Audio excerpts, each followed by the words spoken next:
Vous écoutez l'épisode numéro 3 avec notre invitée spéciale, Élise Vittard. Élise, bienvenue. Merci Christelle, bonjour et merci pour ton accueil.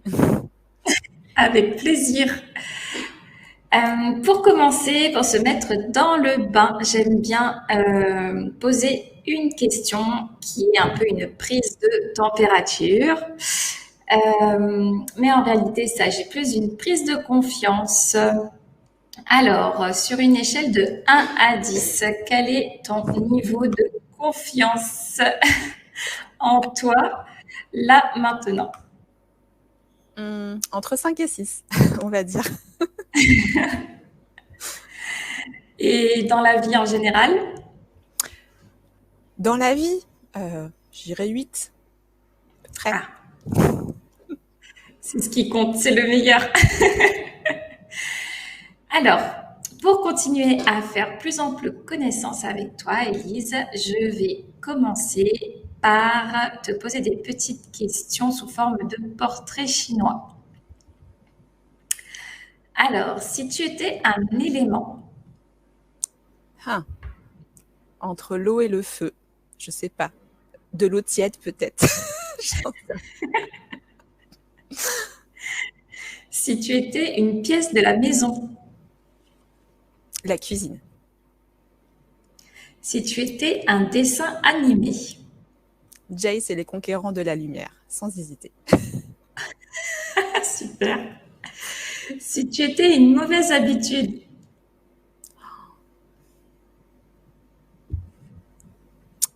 Le bordel.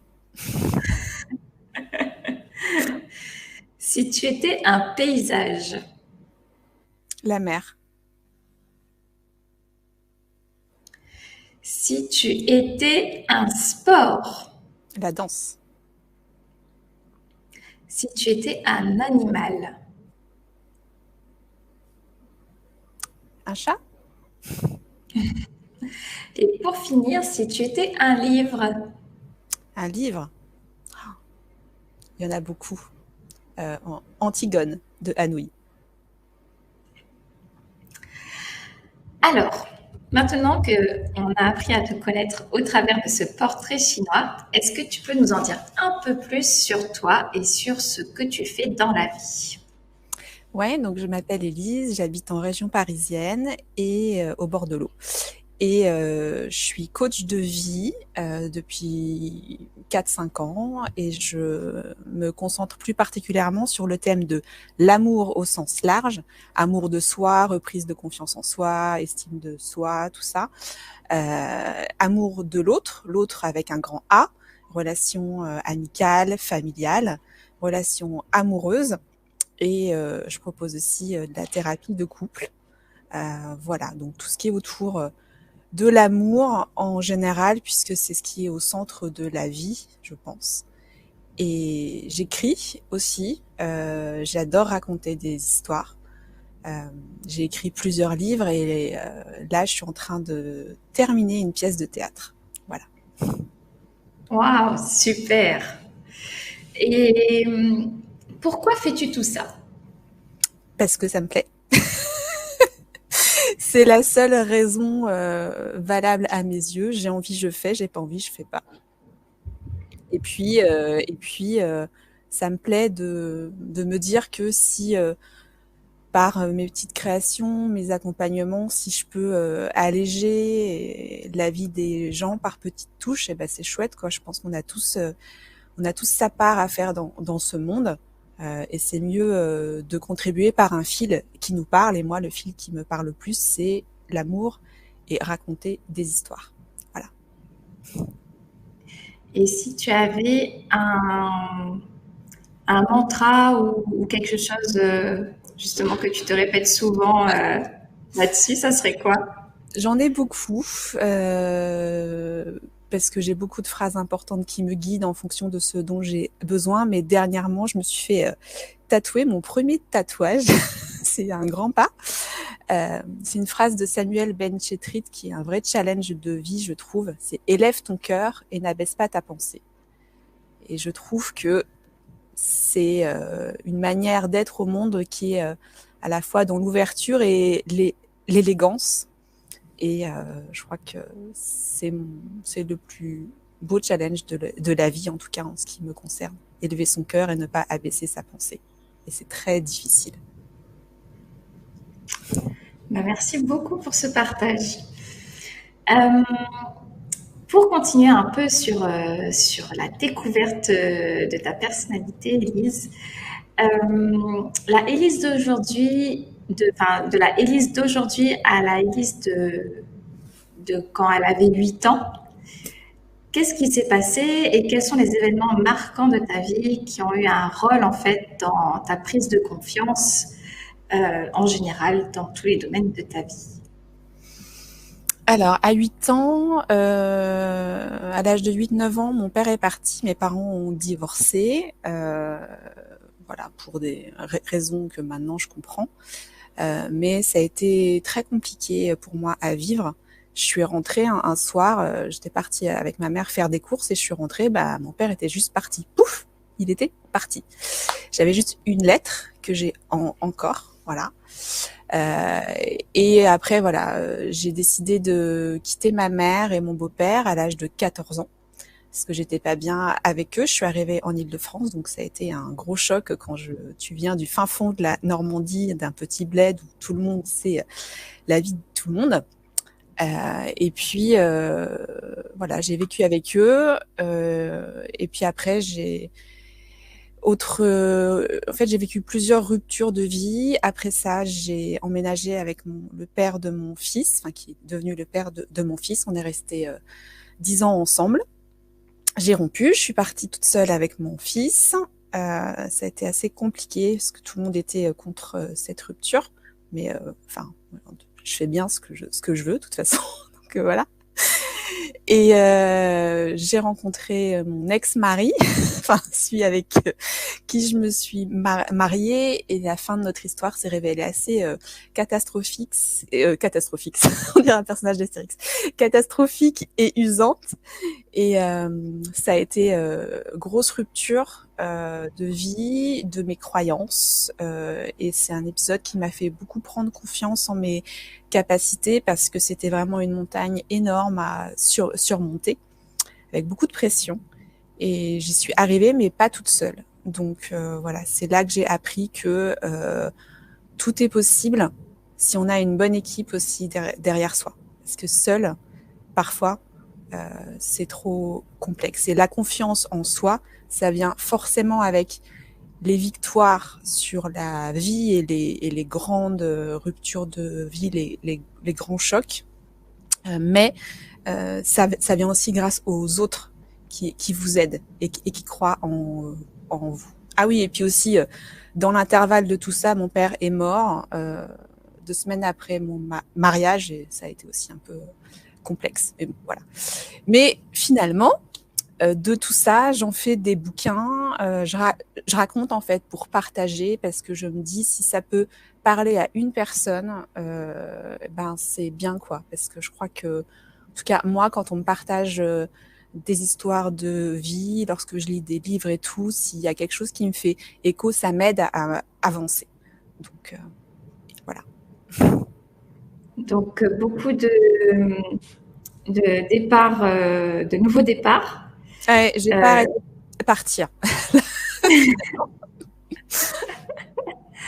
Donc beaucoup de remises à zéro et du coup à chaque fois ces étapes de vie ont été comme des déclencheurs qui t'ont fait à chaque fois switcher ou passer à l'action pour évoluer.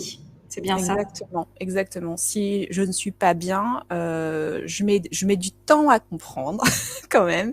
Mais quand c'est trop, c'est trop. Et là, je pars, je dis, ok, voilà, si je suis pas contente, je bouge quoi. Je passe à l'action. Même si je sais pas ce qui m'attend, c'est pas grave. Je décortique étape par étape. C'est ce qui me permet d'avoir confiance. En parlant d'étape après étape, tu as pu nous citer justement le fait que tu avais plusieurs projets qui étaient en cours entre la rédaction de livres et de pièces de théâtre. Comment tu t'y prends en fait pour mener à bien ces projets? Alors déjà, je suis amoureuse de mon projet. Ça, c'est très important. C'est quelque chose qui me dépasse. Il est tout le temps avec moi. Voilà, ça fait partie de moi. Et quand j'ai un grand projet, là, par exemple, ma pièce, je veux qu'elle soit jouée au moins une fois, peu importe la scène et tout, mais j'ai envie d'aller toujours au bout du truc. Et comment je m'y prends? Bah, je passe en mode coaching. Je dis, OK, il y a 10 000 étapes, on les liste toutes. D'abord, faut que j'écrive. Comment je fais pour écrire une pièce? C'est un métier que je connais pas. Donc, il y a la mise en scène, il y a les dialogues, tout ça. Donc, je fais petit à petit, en fonction aussi de ce qui me plaît.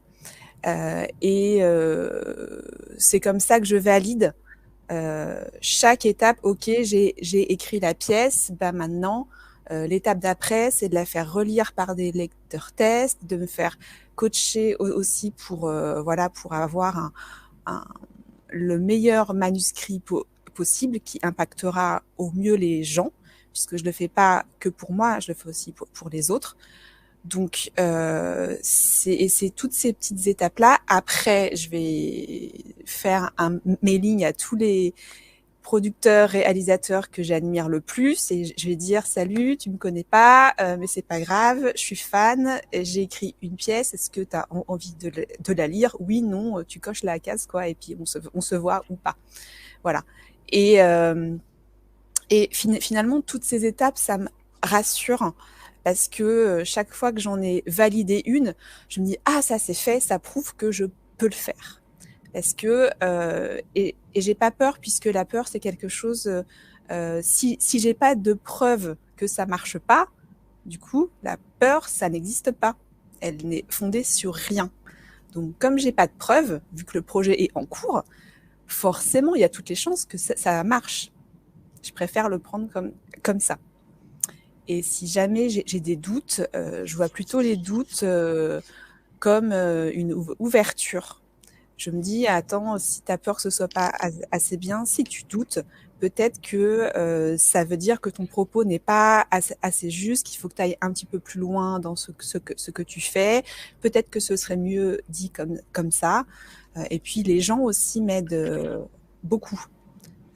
Quand j'ai un grand projet, j'en parle auprès des personnes qui me tiennent à cœur et qui sont les plus proches de moi. Ce sont toujours, j'ai un petit cercle d'amis, ce sont des personnes très exigeantes, très assez brillantes, toutes dans leur style. Et je me dis, si je m'engage auprès d'eux, bah faut que ça marche quoi. Je l'ai dit, je le fais. Et du coup, ça m'engage à donner le meilleur de moi parce que je me vois pas leur soumettre quelque chose qui soit pas à la hauteur de ce qu'ils pensent que je peux fournir ou à la hauteur de ce qu'ils sont. Voilà. Donc, la confiance, pour moi, vient aussi avec mon sens de l'engagement.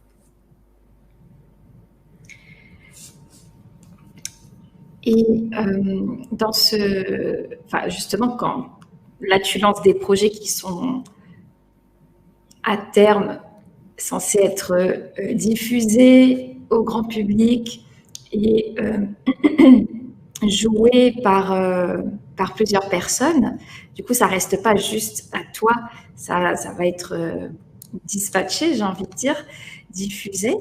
Et comment justement enfin, si tu en as eu, vaincu la peur de te lancer dans ce projet-là?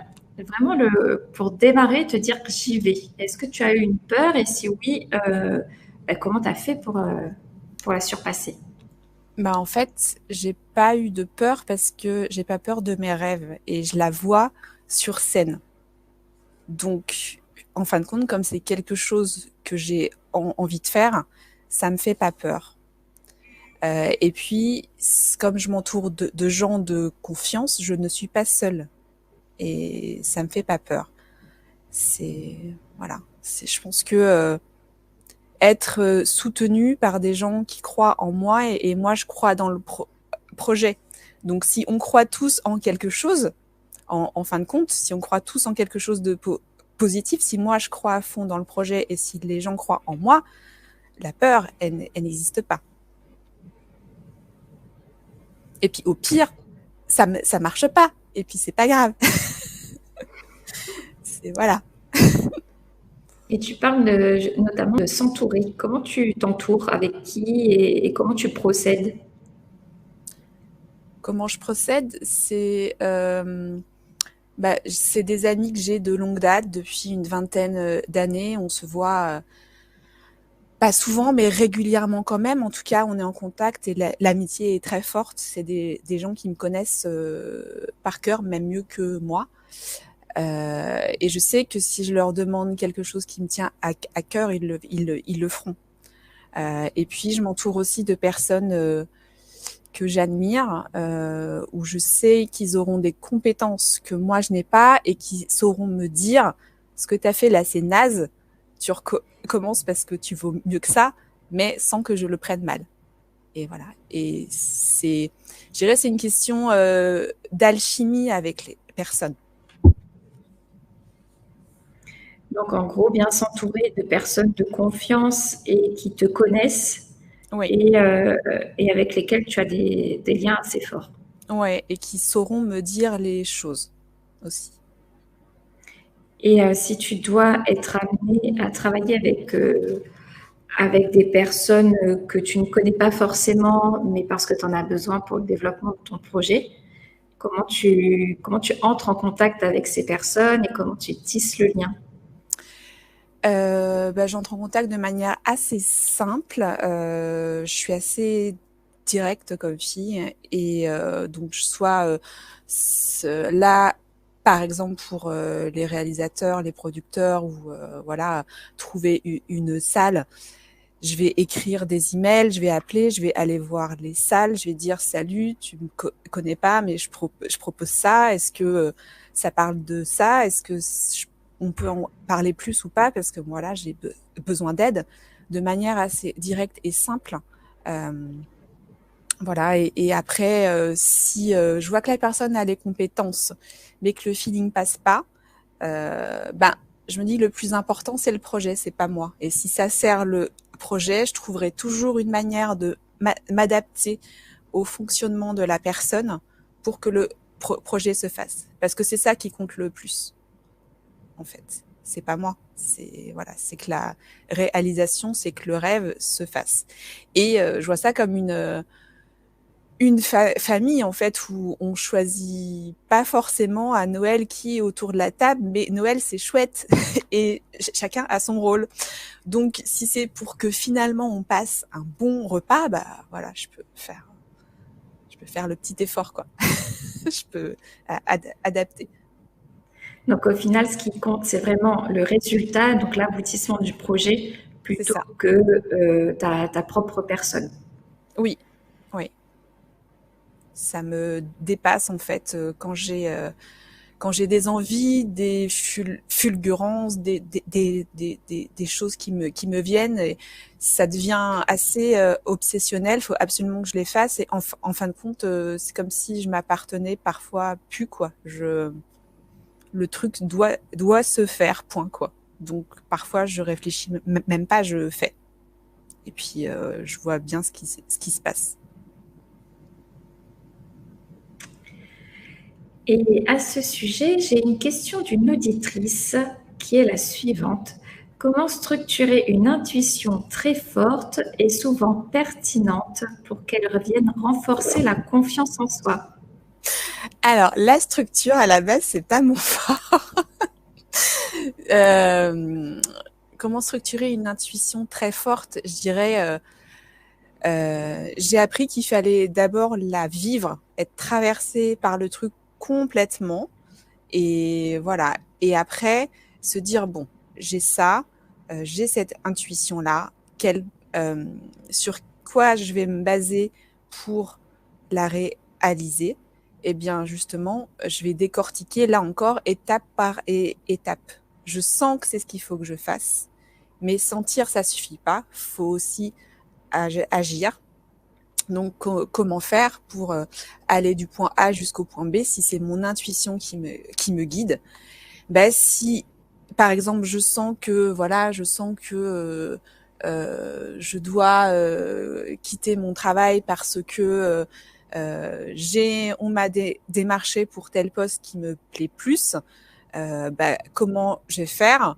Je vais choisir le bon moment pour en parler. Je vais solliciter un entretien.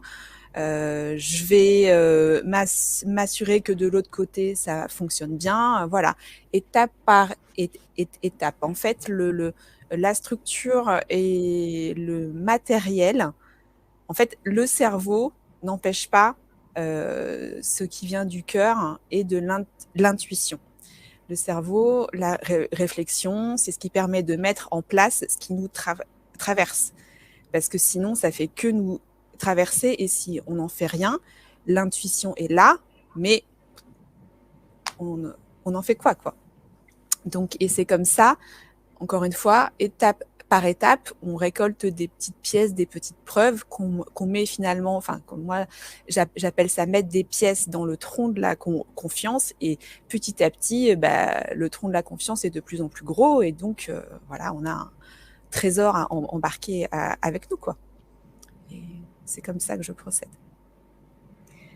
Donc, un exercice qui pourrait être sympa à faire, c'est par exemple prendre un petit cahier et noter toutes ces petites victoires pour s'en rappeler justement et nourrir ce trou de la confiance. Exactement, voilà. C'est un exercice d'auto-coaching qui est assez simple.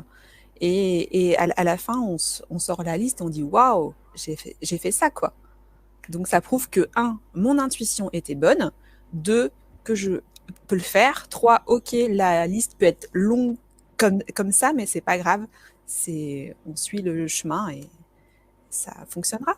Ou peut-être que ça fonctionnera pas comme on pense, mais justement, on peut trouver des ajustements petit à petit, parce que l'intuition n'est pas forcément la solution. C'est une piste de ce qui est juste, mais à la fin, peut-être que ce sera pas exactement comme ce qui nous est venu, mais ce sera peut-être mieux, ce sera plus adapté en fin de compte au contexte et à la réalité de ce qui nous convient.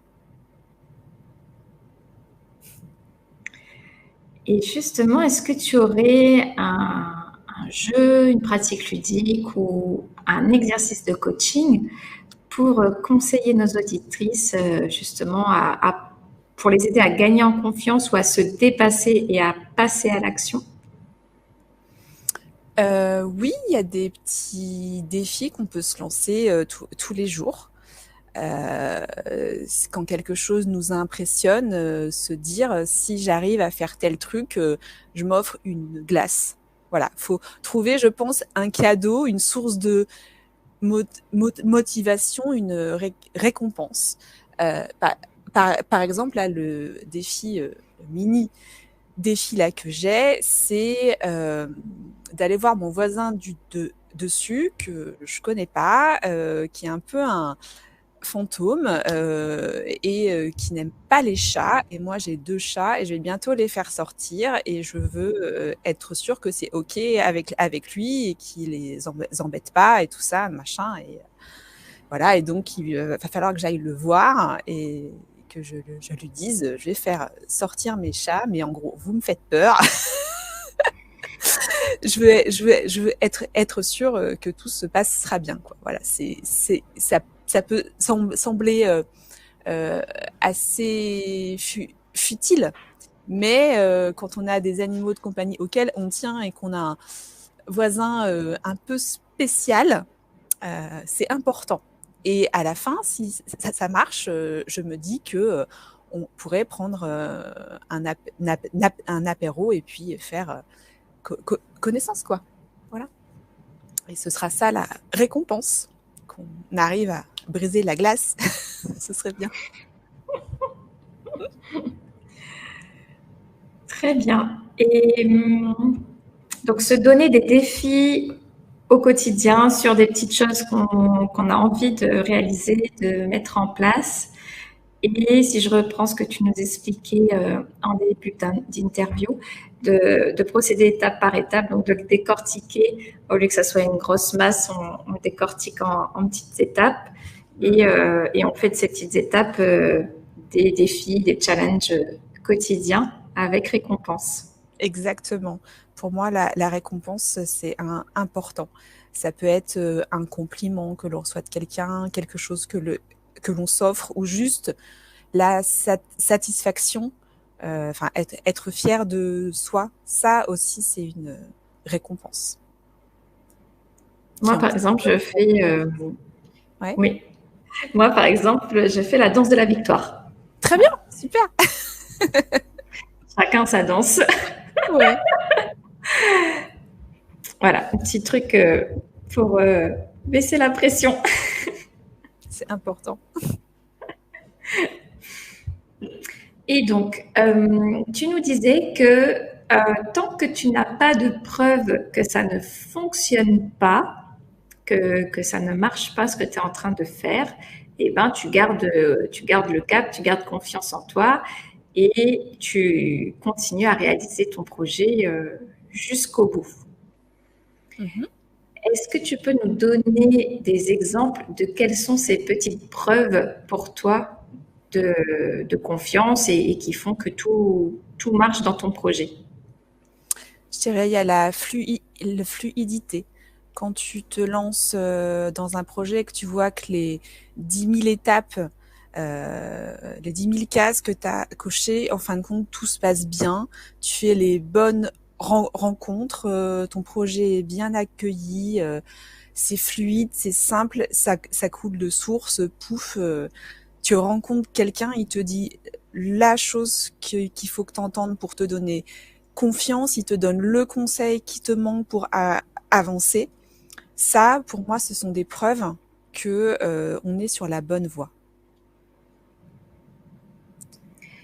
Et donc, de prêter attention à ces synchronicités, à ces petites facilités du quotidien Mhm. et, euh, et au final, de plutôt se concentrer là-dessus plutôt que sur sa peur d'agir et de passer à l'action. Oui, oui, tout à fait. Parce que la peur, ça empêche de voir. La peur, on est auto-centré sur des doutes, des angoisses et des choses que l'on ressent, mais qui matériellement, jusqu'à preuve du contraire, justement, n'existent pas. Alors que les bonnes personnes que l'on rencontre, les synchronicités, les signes, etc., ce qui valide ce que l'on fait, bah, je dirais que c'est plus fort, quoi. Et si on le vit dans la vraie vie, c'est que ça existe. Alors que la peur, si finalement dans la vraie vie, il se passe rien, ça n'existe pas. Voilà. La peur, au final, est une anticipation de ce qui pourrait se produire Bien dans sûr. un futur proche ou éloigné. Et du coup, sur ce futur proche ou éloigné, n'ayant pas encore vécu la situation, bah, on ne peut pas savoir ce qui s'y passe et quel va être le résultat. Exactement. C'est une projection de nos doutes, de nos angoisses. Parfois, ce sont des projections des autres qui disent t'y arriveras pas, c'est pas fait pour toi, etc. Voilà, ou je ne te vois absolument pas dans ça, ou alors c'est trop risqué, machin, mais en fait ils en savent rien. Mais si ce sont des personnes qui pour nous sont importantes, on a tendance à ça a tendance à alimenter le doute, et trop de doute, si c'est pas un doute qui est, je dirais, un doute dans l'ouverture, c'est un doute qui peut amener à la peur.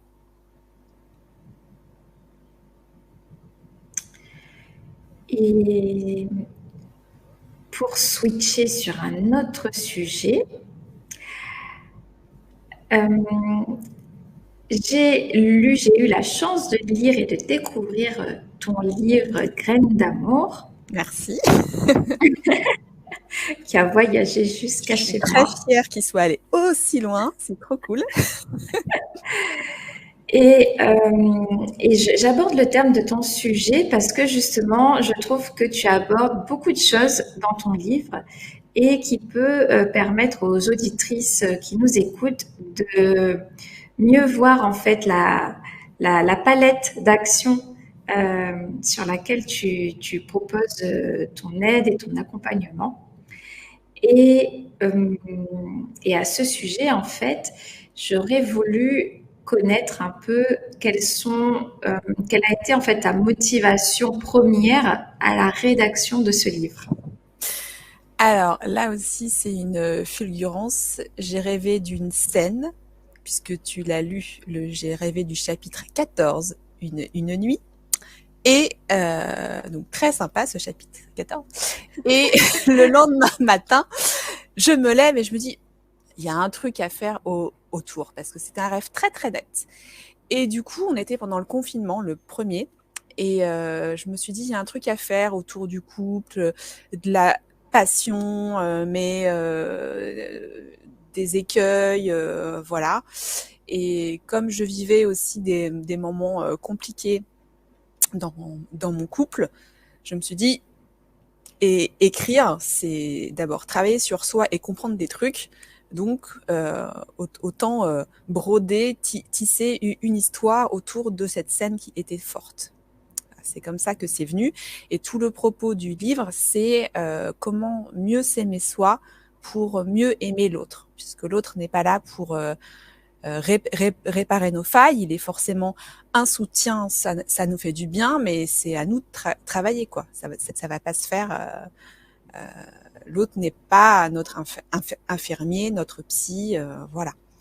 Et donc cette histoire, c'est l'histoire d'une passion entre deux personnes qui ont pas mal de casseroles, comme tout le monde, mais qui n'ont jamais travaillé dessus. Et finalement, la passion, la première anicroche, tout ce qu'ils avaient mis de côté en étant illusionnés un peu par ce feu d'artifice, eh bien ça va leur revenir dans la figure et ils vont projeter tous leurs problèmes sur l'autre. Donc comment est-ce qu'ils vont s'en sortir? Parce qu'ils savent qu'ils ont un truc à vivre, c'est clair, c'est net, c'est fort, mais ils vont pas se laisser embêter par toutes leurs casseroles qui traînent, quoi. Donc comment faire? Faut lire le livre et évidemment, faut travailler sur soi, de toute façon. Voilà. Oui, c'est un livre pour celles qui veulent aller le lire, qui propose beaucoup de cas pratiques en fait sur lesquels on peut aller travailler sur ses propres blessures ou ses propres fragilités. Et notamment, un des points que tu abordes dans ce livre, c'est la notion de complexe. Et donc, que tu associes à une carence en estime de soi. Et tu définis cette estime de soi comme étant voilà, un triptyque sur lequel on va retrouver l'amour de soi, l'image de soi et la confiance en soi. Est-ce que tu peux nous en dire un peu plus sur ce sujet et comment vaincre ces complexes pour vivre pleinement sa vie? Alors, vaste sujet, work in progress pour moi depuis des années, mais voilà, je commence à m'en sortir pas trop mal. Alors d'abord, la notion de triptyque dans l'estime de soi, c'est pas de moi. Je crois que c'est, on avait vu ça en cours de coaching. C'est Arnaud Rioux, je crois, qui définit l'estime de soi comme amour de soi, image de soi, confiance en soi. Que tout est lié et en fin de compte, c'est comme les rouages d'une horloge. Si t'en bouges un, c'est bien parce que t'as tous les autres qui bougent. Et le complexe, c'est un sujet complexe. Ça s'appelle comme ça aussi parce que c'est pas qu'une histoire de pas être content de son ventre, de ses mains, de son nez. Ça peut, il faut creuser beaucoup plus. Ça a souvent une histoire familiale, transgénérationnelle, parfois même. Donc pour s'en sortir, ça peut être très long. Il faut aller creuser très très loin. Le rapport au corps, le corps nous est transmis par nos parents, par les gènes, mais on façonne aussi notre propre corps. Donc on a un pouvoir d'action sur ce qui nous plaît pas, mais finalement un pouvoir assez limité parce que on vient pas de nulle part et en fin de compte on est fait à partir de nos deux parents. Et ça, c'est quelque chose aussi qui est difficile à accepter. Il faut accepter qu'on peut pas tout changer quand on est complexé, que c'est justement aussi là que c'est important d'accepter et de travailler avec ce qu'on a pour en faire peut-être une version qui nous plaît mieux.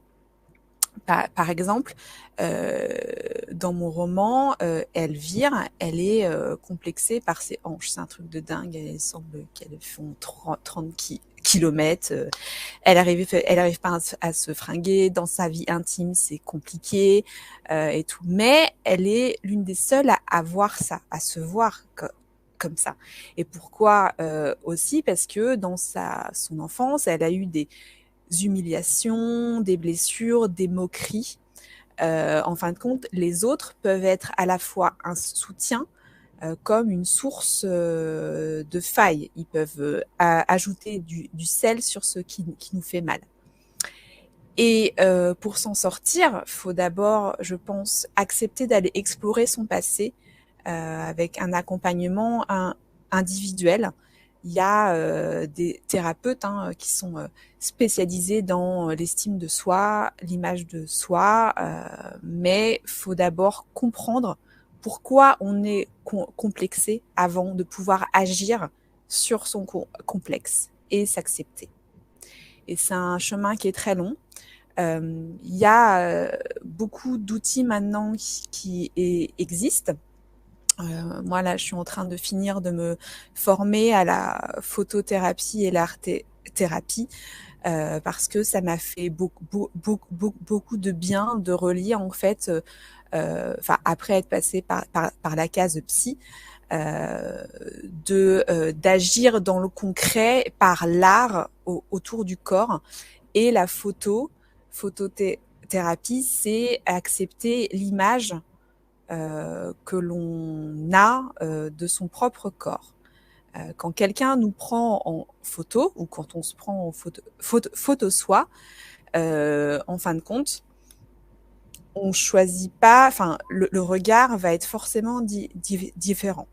Le regard du photothérapeute, il va vous montrer tel que vous êtes, mais je dirais de façon assez douce et sublimée. Il saura mettre en valeur ce qui vous complexe. Parler à son corps aussi, c'est important. On peut lui écrire une lettre. Cher né, je t'aimais pas parce que si ça, mais finalement tu me sers à respirer. Il y en a même qui sont devenus des stars avec un nez qui est qui est particulier, genre Rosie de Palma, Cyrano, voilà. En fait, tout dépend de ce que l'on en fait. Mais dès qu'on accepte et quand on accepte et qu'on expose, quand on n'a plus de problème avec son complexe, finalement, on s'aperçoit que les autres n'ont pas de problème non plus avec qui on est. Donc, tout commence par l'acceptation de soi, je pense. Donc, c'est un vaste terrain, mais je dirais c'est le travail de plusieurs années et surtout, ça se fait pas tout seul. Après, on peut agir, bien sûr, par des moyens plus matériels comme le sport, la chirurgie esthétique et tout ça. Peu importe tant que ça nous fait du bien. Mais je pense qu'on ne sera jamais suffisamment satisfait si on n'a pas fait la paix avec le pourquoi on est complexé et pourquoi on a ce rapport au corps qui ne nous va pas. De mon côté, j'ai dû faire la paix avec l'histoire que j'ai avec ma mère, puisque j'ai le même corps qu'elle en fait, et on a une histoire tellement complexe qu'en fait je rejetais tout ce qu'elle m'a transmis quoi. Donc je savais que ça venait de là, mais j'étais pas prête en fait à aller explorer ça. Donc histoire familiale, histoire de soi avec les autres, les moqueries, les humiliations, voilà. Et ensuite, une fois qu'on a compris et accepté, bah, on se bouge. Si on a envie de s'améliorer sur un point, il y a 1000 façons de le faire. Donc, le sport, la chirurgie, photothérapie, art-thérapie, voilà. Merci pour ce beau partage très intéressant. Donc, si vous voulez en savoir plus sur l'histoire d'Elvire et de ses complexes, vous pouvez aller lire le livre Graines d'amour. Et pour la rédaction d'un livre, quel a été ton processus de rédaction et est-ce que tu as eu une routine? Alors, j'ai rarement des routines. Je fais quand j'ai envie et quand ça me vient. Si j'ai pas envie, je fais pas et puis c'est tout. Je suis assez, c'est voilà, c'est. Mais pareil, je m'étais engagée vis-à-vis de quelqu'un qui m'a aidée dans la relecture et le processus d'écriture. Donc, je lui avait dit, je te donne mon truc pour le temps. Donc voilà, je suis engagée. Même si je fais rien pendant 3 semaines, lorsque je vois la date qui est proche, je me dis, oh là là, vite, tu t'actives et tu le fais bien. Mais j'ai pas de routine parce que chaque jour est différent, mon humeur change et je peux être, si je suis fatiguée dans une journée, je sais que la production sera pas aussi bonne que si je suis en forme, donc je ne me force pas en fait. Je ne me force à rien. Je m'engage. Euh, c'est un engagement qui est à la fois ferme et souple. Disons que je vais au bout de ce que j'ai dit, mais euh, selon ma manière de le faire. Mais j'ai pas de routine, je vais pas écrire forcément tous les jours. Par contre, s'il y a un mot, une phrase, un paragraphe qui me vient lorsque je marche dans la rue, je sors mon téléphone et puis je le note, tac, tac, tac.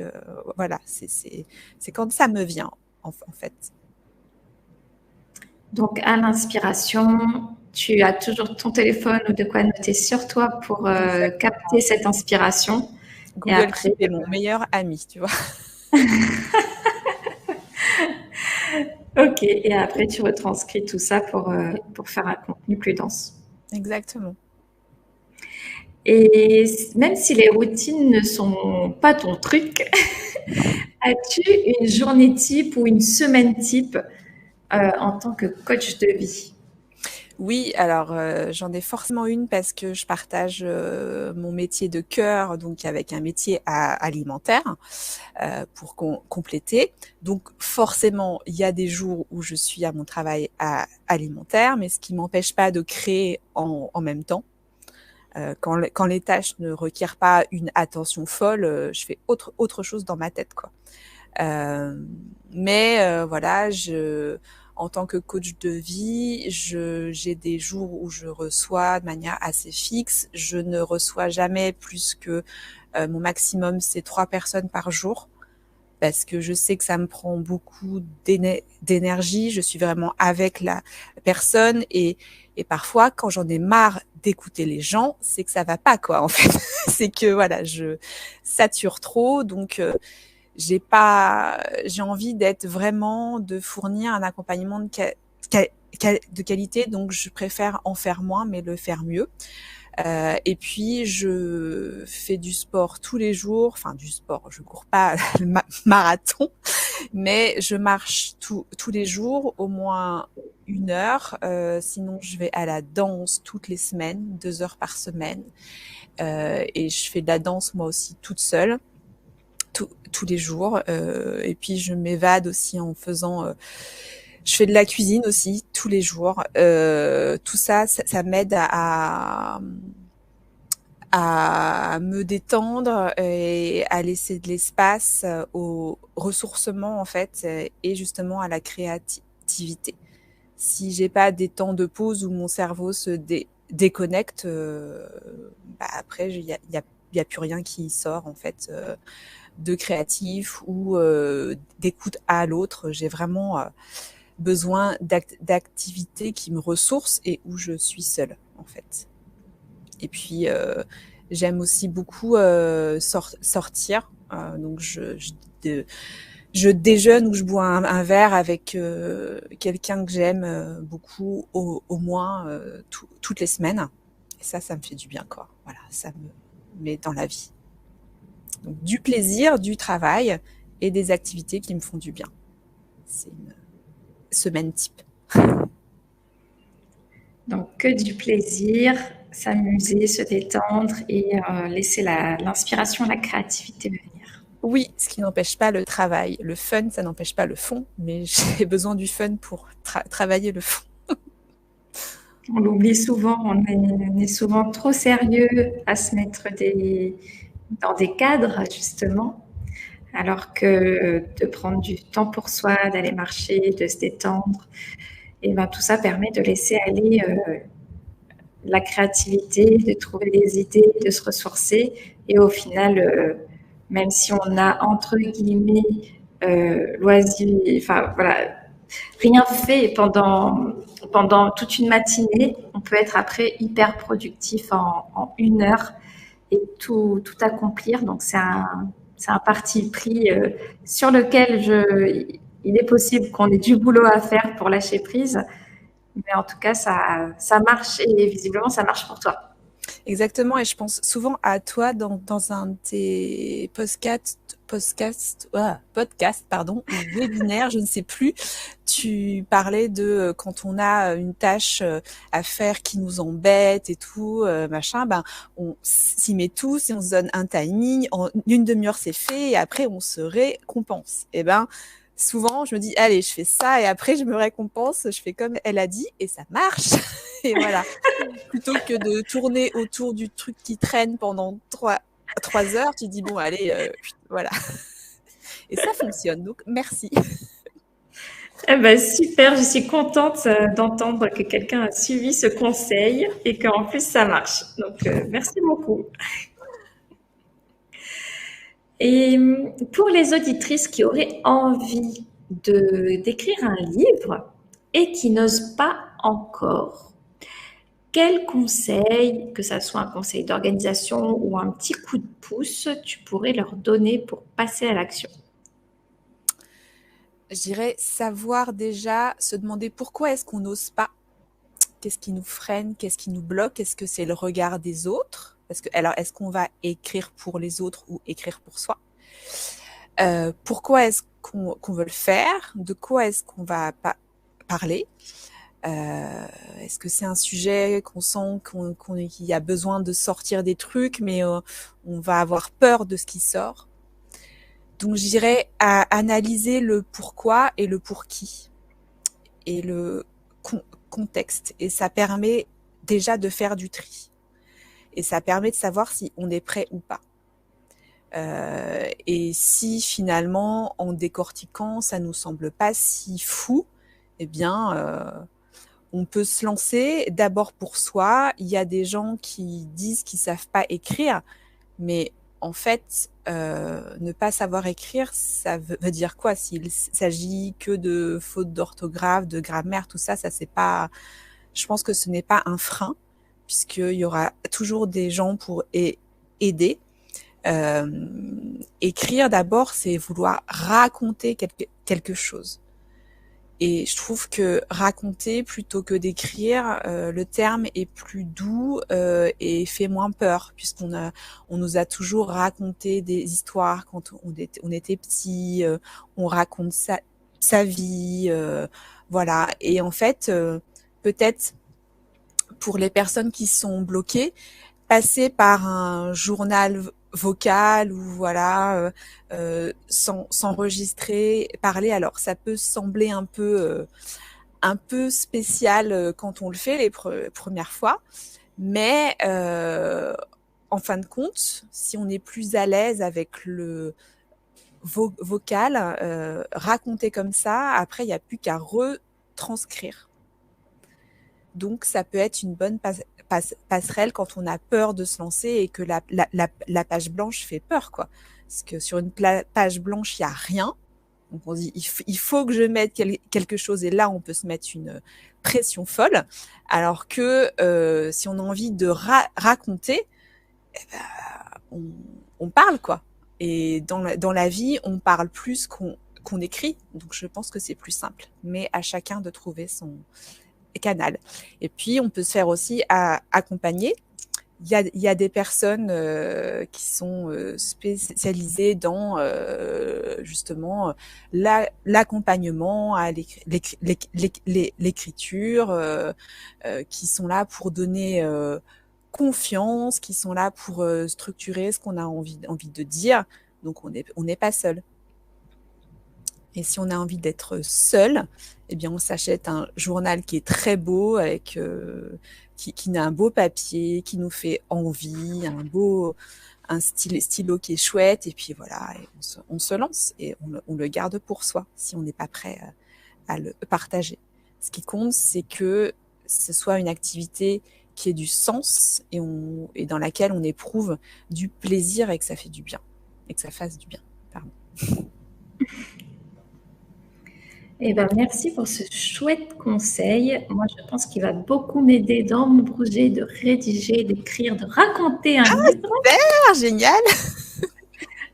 Ce ne sera pas pour tout de suite, mais c'est dans ma tête depuis un moment. Et donc, je note tous ces conseils qui vont me servir un jour, et j'espère un jour proche.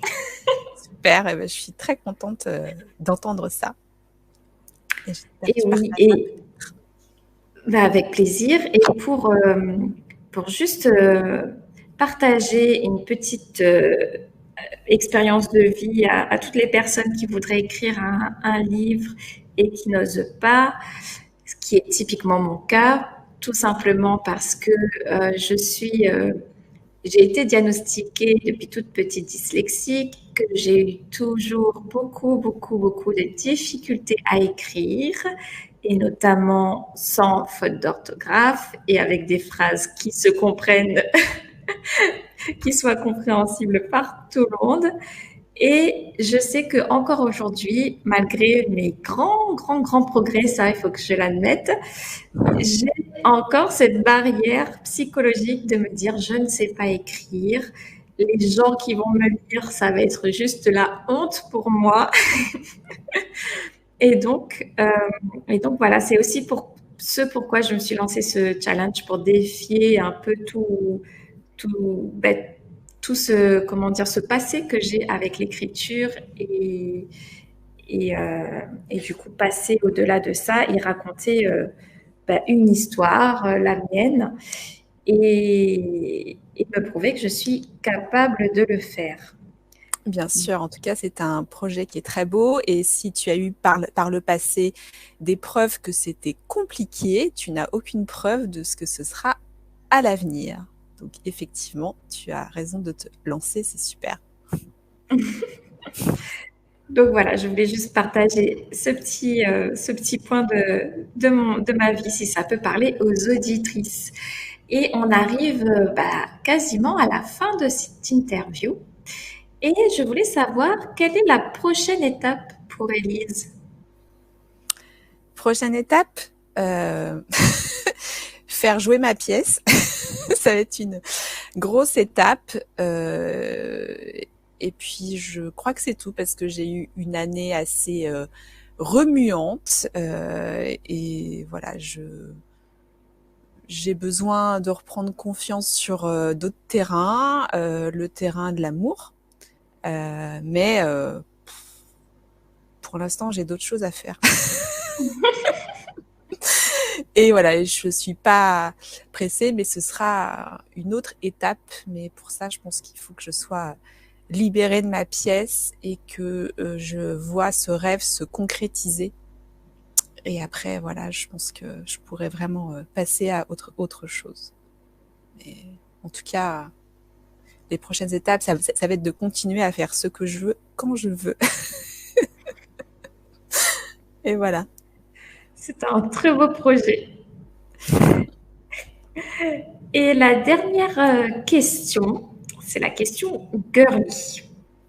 Donc, qui n'a rien à voir avec tout ce que nous avons évoqué jusqu'à présent. Mais est-ce que tu aurais un rituel bien-être, équilibre, style Miracle Morning, que tu pourrais nous partager? Rituel, ouais, je fais des étirements de la danse tous les jours. j'ai besoin de sentir que j'ai un corps qui fonctionne. Et donc voilà, c'est des exercices mi-yoga, mi-stretching, mi-danse.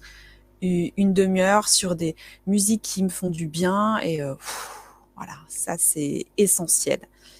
Et sans ce rituel, ma journée se passe, enfin je me sens coincée dans mon corps. Et girly ou pas, je pense que le corps de la femme, en plus, à certains âges, change de toute façon. Et voilà, moi, j'ai presque 41 ans, donc bientôt 50. Mais enfin, voilà, ça c'est un autre, c'est un autre problème. Et donc voilà, et ça devient de plus en plus important pour moi de prendre soin de mon corps, sa souplesse, de sentir qu'il peut bouger dans tous les sens et que je ne le subis pas, quoi, que je reste maîtresse de ce qui se passe. Voilà. Donc, bouger, rien que du fun et du plaisir. Exactement. Super, merci beaucoup Elise pour cette interview. Dis-nous où est-ce qu'on peut te retrouver? Alors, sur les réseaux sociaux, vous tapez Élise Vittard dans un moteur de recherche bien connu et vous trouvez tout ce qui me concerne. Parce que mon site internet, c'est osmose.fr, OZSMOSE.fr, sur Facebook aussi et Instagram et LinkedIn. Et je crois que c'est tout, mais c'est déjà beaucoup au quotidien à gérer. En tout cas, merci beaucoup pour cette interview. C'était super. Je suis ravie. Merci pour ton accueil. Merci beaucoup Elise.